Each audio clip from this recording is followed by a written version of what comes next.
रंग बदलते देखा है, रंग बदलते देखा है। एक क्षण कुछ और, दूसरे क्षण कुछ और। जो उपासक नित्य निरंतर सच्चिदानंद भगवान में स्थित है, वही सबसे बड़ा योगी है, वही सच्चा योगी है। अब ये देखना चाहिए, नित्य निरंतर वही सच्चा योगी है। तेषाम सतत युक्ता नाम भजताम प्रीति पूर्वकम ददामि बुद्धि योगम तम ये न माम उपयांति ते। इसके आगे कुछ नहीं। सबसे बड़ा योग, ज्ञानियों से भी बढ़कर, तपस्वियों से भी बढ़कर और कर्म योगियों से भी बढ़कर के भगवान ने अपने परम प्रेमी भक्त को बताया है। हर समय भगवान का चिंतन, संसार का चिंतन असहनीय हो जाए, संसार का चिंतन अच्छा न लगे, हर समय नाम जप चल रहा है। भगवान के रूप का चिंतन, भगवान की लीलाओं का चिंतन सच्चा योग है। जीव का नित्य सत्य सच्चिदानंद रूप भगवान से नित्य जुड़े रहना। योग माने होता है जुड़ना, हर समय भगवान से जुड़े रहना। तो ये संसार असत्य है, क्षणभंगुर है, क्या ये ठीक है? हाँ, भूत काल, वर्तमान काल और भविष्य काल, तीनों कालों में इसकी सत्ता नहीं संसार की, ये स्वाप्निक है, इसलिए पूर्ण सत्य है। इसमें कुछ सार बात नहीं, जैसे भूसी में कोई सार बात नहीं होती, ऐसे ये जो आप देख रहे हो नाना प्रकार की भोग विलासता, जैसे आपने स्वप्न में देखा तो जगह तो सार बात क्या मिली? कुछ नहीं। मरोगे तो तुम्हारे पास क्या जाएगा? अब जैसे बड़ी बड़ी बिल्डिंगें, मोटर, कार, रुपया, पैसा है, ये सब ऐसे स्वाप्निक है, इसमें कोई सत्य थोड़ी है। अभी शरीर छूट गया तो क्या लेके जाओगे? कुछ नहीं। यही बात जब समझ में आती है तो भगवान शिव कह रहे हैं, उमा कहूं मैं अनुभव अपना। भगवान शिव अपना अनुभव बता रहे हैं। सत हरि भजन जगत सब सपना। सत्य है, जितना भजन कर लो। बड़े भाग्य हैं कि आप भजन मार्ग में हैं, नहीं तो संसार मार्ग में बस उन्हीं भोगों का चिंतन, रुपया का चिंतन, परिवार का चिंतन, राग द्वेष का चिंतन, हर समय व्यर्थ समय नष्ट करना। संसार का चिंतन, व्यर्थ समय नष्ट करना, ये असत्य है, इसमें कुछ भी सत्य नहीं। इसलिए कभी उत्साह नहीं होता विवेकी जनों को, ज्ञानी जनों को, भक्त जनों को। कुछ भी मिल जाए सब छूटने वाला है यार। अभी शरीर छूट जाए तो सब छूटने वाला है, कुछ उत्साह नहीं। हाँ, ये वादा हो कि तुम मरोगे नहीं, तो भाई चलो मरेंगे नहीं, स्थायी घर बन गया बढ़िया। अब घर बन के पुत के तैयार हुआ और प्रवेश उनका हुआ ही नहीं, घर यहीं पड़ा रहा। ये बड़ा झूठा है। उमा कहूं मैं अनुभव अपना, सत हरि भजन जगत सब सपना। वही विवेकी है जो भजन कर ले जाए, नहीं आकर्षण या इतने में ही संतोष कर लेते कि बढ़िया खाने पीने को मिल रहा है, मौत से जिंदगी कट रही। नहीं, जिंदगी काटने नहीं आए हम, जिंदगी में कुछ करने आए हैं। क्या करने आए हैं? उन्नति। कौन सी उन्नति? जो परिणाम में उन्नति हो। मान लो आप यहां बहुत बड़े पद पर चले गए और मृत्यु हो गई तो पद भी गया। हमको वो बात पकड़नी है जो मृत्यु के बाद हमें मिले। मृत्यु के पहले तो सब झूठा है। शरीर छूटने में सब छूट जाएगा तो सब झूठा है। मृत्यु के बाद आपका कर्म आपके साथ जाएगा, अच्छा कर्म, बुरा कर्म या भजन। भजन करो तो अच्छा बुरा दोनों को मिटाकर भगवान की प्राप्ति हो गई। तो कम से कम हमसे बुरा कर्म तो न बने। तो इसके लिए हमें बुद्धि चाहिए, और बुद्धि बिना भजन के शुद्ध होती नहीं। इसलिए बड़ा कलह मचा है। जब संसार का हमें कुछ दर्शन होता है तब लगता है ऐसा संसार है, थोड़ी थोड़ी बात के लिए। दूसरा पुरुष मिल गया, पत्नी ने अपने पति को जहर खवा दिया बड़ी चालाकी से। अगर भजन नहीं है तो बुद्धि शुद्ध नहीं है। बुद्धि जब तक भगवान के चरणों का चिंतन नहीं होगा तब तक ये नष्ट करती रहेगी। अगर भगवान का भजन नहीं है तो आप गृहस्थी में भी प्रेम पूर्वक नहीं रह सकते। वासना ही तो है। जब अपने पति में संतुष्टता नहीं तो विश्व में संतुष्टता नहीं होगी, चाहे जितना पाप कर लो। जब अपनी पत्नी में संतुष्टता नहीं तो विश्व में चाहे जितनी स्त्रियों के साथ, वो सब पाप कर्म।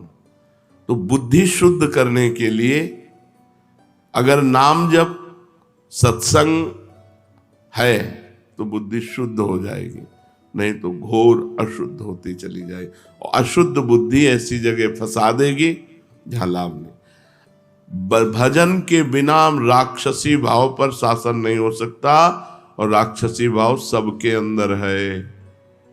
सुमति कुमति सबके उर रहे। सबके हृदय में सुमति है और कुमति है, सुंदर बुद्धि है और असुंदर बुद्धि, राक्षसी बुद्धि है। यदि हम सत्संग सुनेंगे, नाम जप करेंगे तो सुंदर बुद्धि की वृद्धि होगी, और वो हमको अनुभव कराएगी कि संसार में सब कुछ झूठा है। फाइनल में देखो तो सब कुछ झूठा है, लेकिन कोई मानने के लिए तैयार नहीं कि झूठा है। एक एक रुपया, एक एक वस्तु ऐसे सजो सजो के, सीमेंट ऐसी आनी चाहिए कि कल्प तक विनाश ना हो। वो अपना मरने के लिए तैयार है, उनका कुछ पता नहीं कब। बड़ा संसार में क्लेश ही क्लेश है। आप लोग बचे हुए हो, धाम में हो ना, इसलिए असत संसार में भजन बहुत आवश्यक है, बिल्कुल आवश्यक है। जैसे जीने के लिए श्वास आवश्यक है, ऐसे जीवन बिताने के लिए भजन आवश्यक है। यदि भजन नहीं तो बुद्धि कहीं भी बिगड़ जाएगी और फंसा देगी। ब्राह्मी स्थिति में कब रहना चाहिए? कहे हर समय रहना चाहिए, क्योंकि कभी भी मृत्यु हो सकती है। ब्राह्मी स्थिति उसे कहते हैं, मैं शरीर नहीं हूं, मैं भगवान का जो स्वरूप हूं, अपने स्वरूप में स्थित रहना, न तन से न मन से किसी से कोई मतलब नहीं। भक्ति में उसी को जब भागवती की स्थिति कहते हैं, वो भगवान के चिंतन में है।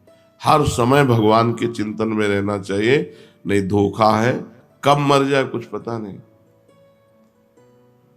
एक गाय को इधर बांध दिया रोड के किनारे, और उसका गोबर उठा रही थी, और एक ट्रक आया, पीस गया। आराम से अपने बच्चे को लिए जा रही, गाड़ी बहकी हुई आई, उसे मार गई। कब कहां क्या हो जाए कुछ पता नहीं, कब कहां क्या हो जाए। इसलिए हर समय राधा राधा राधा राधा। ब्राह्मी स्थिति में नहीं हो तो भाव में, नाम में, स्थिति में तो रहा जा सकता है। डरो इस बात से कि तुम्हें मरना है, और मरना है अगर भजन नहीं हुआ तो देखो जीवों के साथ कैसा व्यवहार कर रहे हैं। बकरा, मुर्गा, गाय, भैंस, ऊंट, कुत्ता, कुछ नहीं बच रहा इन राक्षसों के आगे। ऐसी राक्षसी बुद्धि बन गई है, कुछ नहीं बचा। धीरे धीरे अपने देश में सब बाहरी हवाएं आ रही। अब बताओ, अगर हम बकरा बन गए और जिंदा जलाया जाता है, स्वादिष्ट मांस बनाने के लिए पैर ऊपर बांध दिए गए और नीचे से आग लगा दी गई, वो तड़प तड़प के मरता है। बनना है बकरा, चुपचाप भजन करो, नहीं बकरा बकरी बनोगे। बहुत बहुत दुर्दशा है। हम कभी कभी एकांत में इस बात से कि अरे लोग जान क्यों नहीं रहे कि ये किस लिए आए। अरे भजन कर ले, नहीं अगला जो होने वाला है उसमें आप कुछ नहीं कर सकते। जैसे पशु पक्षी अन्य योनियों में गए, कुछ नहीं कर सकते। कबूतर चुन रहा है, बिल्ली दौड़ के आई, पकड़ा, एक एक पंख उखाड़ के छील के खा गए। कितना भयानक पीड़ा होती है मृत्यु के समय। वो जब जीवों को देखो, स्कूटी में जा रहे हैं, एक्सीडेंट हुआ, आते निकल के बाहर निकल के पड़ गए रोड में। बहुत विचित्र। डरो कि इस संसार में अगर भगवान का आश्रय नहीं है तो तुम कहीं ना कहीं फंस जाओगे, कहीं ना कहीं तुम पिट जाओगे, कहीं ना कहीं तुम्हारी दुर्गति हो जाएगी। इसलिए हर समय नाम जप करते रहो। ये दैवी संपदा और आसुरी संपदा कहां रहती है? बोले चित्त में रहती है। जो चित्त वासुदेव का चिंतन करता रहता है, चित्त के अधिष्ठात्र देवता भगवान वासुदेव है, उसमें दैवी संपदा वास करती है। और जो चित्त संसार का चिंतन करता रहता है, उसमें आसुरी संपदा वास करती है। बहुत ध्यान देने योग्य बात है। चित्त का चिंतन नहीं छूटना चाहिए भगवान का। अगर चित्त का भगवान से चिंतन है तो दैवी संपदा जागृत हो जाएगी, और अगर संसार का चिंतन है तो आसुरी संपदा। आज प्रायः लोग प्रश्न करते हैं, बहुत उद्वेगित हैं, चिंतित हैं, अशांत हैं, परेशान हैं। क्यों? क्योंकि संसार का चिंतन हो रहा है। देखो 6 घंटा नींद में सोते हो तो कितना अच्छा लगता है, क्योंकि संसार का चिंतन नहीं होता। अगर जागृत में 6 घंटा संसार का चिंतन छोड़कर भगवान का चिंतन करो तो परमानंद में डूब जाओगे। संसार का चिंतन ही आसुरी संपदा है, भगवान का चिंतन ही दैवी संपदा है। सारे सद्गुण उसके हृदय में आ जाते हैं जो भगवान का चिंतन करता है। ये आसुरी संपदा और दैवी संपदा दोनों चित्त में रहती हैं। अगर चिंतन भगवान का अधिक तो दैवी संपदा जागृत हो जाएगी, चिंतन संसार का अधिक तो आसुरी संपदा जागृत हो जाएगी। बंधन और मोक्ष क्या है? संसार के प्राणी पदार्थों का चिंतन करना ही बंधन है, और भगवान का चिंतन करना मोक्ष है। तुम भजन कर रहे हो, अभी मुक्त हो, हर समय भजन करो। लोग शरीर सुख के लिए परेशान हैं, और शरीर का सुख त्यागने से आनंद प्राप्त होता है, और शरीर सुख में आनंद प्राप्त करना चाहते, बस यही परेशानी। जीते जीते सब आंखें खराब हो रही, कान खराब हो रहे, पता नहीं क्या क्या। अब तो बड़ी विचित्र समस्याएं हैं। हम सच्ची कहते हैं, हर समय मन इस बात से व्याकुल रहता है कि ये लोग जाने यार काहे को परेशान हो रहे हैं, किसमें समय बर्बाद कर रहे हैं। सबको समझना चाहिए हम आए किस लिए। एकमात्र केवल भगवान की चर्चा, भगवान का चिंतन करते हुए, सांसारिक कार्य करते हुए। बंधन क्या है? संसार का चिंतन। मोक्ष क्या है? भगवान का चिंतन। संसार के प्राणी पदार्थ में ममता ही बंधन है, और भगवान के चरणों में ममता मोक्ष है। तो ममताहीन कैसे बने? क्योंकि ममता शरीर में है, शरीर के संबंधियों में है, भोगों में है। कैसे ममता हटे? खूब सत्संग सुनो और भगवान का चिंतन करो, इसी से ममता चली जाएगी। सबकी ममता ताग बटोरी, मम पद मनहि बांधि बर डोरी। भगवान की यदि चर्चा सुनोगे तो सब झूठा लगने लगता है। हम आपको सच्ची कहते हैं, आज तक हमें कभी ये नहीं दिखाई दिया कि ये हमें प्यार करता है। जहां कहीं लगा तो उत्तर में हमने देखा कि वो अपने लिए हमें प्यार करता है, हमारे लिए हमें प्यार नहीं करता। जैसे बहुत रोना धोना कोई करे, बहुत प्यार दिखा रहा, तो मन कहता है आपको प्यार करता है, तो भगवान कहते हैं रुको हम परीक्षा लेते हैं। और जहां उसके प्रतिकूल थोड़ी सी बात हुई, बस उसका चेहरा सामने आ गया। अरे ये तो हमारे, अच्छा ये प्यार था? बस समझ गए प्यार नहीं, वो अपने लिए हमसे प्यार कर रहा है। हमारे लिए सिर्फ हमारे भगवान प्यार करते हैं, हमारी प्रिया जो प्यार करती है, सब अपने लिए प्यार करता है। आपके लिए बहुत बढ़िया जूता लाए हैं, क्योंकि आप जूता पहनेंगे तो हमें पुण्य होगा, हमारे पाप नष्ट होंगे, हमारा मंगल होगा। तो हमें प्यार से जूता थोड़े पहना रहा है, व्यापार से जूता पहना रहा है। मेरे प्रभु के पैरों में कहीं कुछ लग न जाए, वो भाव ला करके। कहीं सुकृत की बात ही नहीं आई कि पुण्य मुझे कोई लाभ मिलेगा, बात ही नहीं आई, ऐसा कोई नहीं। वो तो केवल भगवान ही है। आज तक हमें समझ में, हमको सब नाटक लगता है। जब कोई बहुत बार देखा है, बहुत बार, हजारों बार, लाखों बार देखा है। अब बचपन से बाबा जी तो कोई तुम्हें थोड़ी श्रद्धा कर रहे हो, लाखों श्रद्धालु मिले, लाखों, ऐसे कि आप देखते रह जाओ कि क्या श्रद्धा है। पर अपने पास ऐसी छुरी रही है कि जहां परखी लगाई और देखा कनेक्शन गलत, तो छुरी से काट दिया। तुम विवेक के बिना फंस जाओगे, और विवेक है पहचान। जब हमसे किसी ने प्रेम करने की चेष्टा की तो हमने उल्टा किया है। इसके आगे कोई टिका नहीं होगा। टिक जाए तो जहां हम है वहीं वो पहुंच जाएगा। टिक जाए, केवल कोई विरला प्यार करने वाला मिलेगा।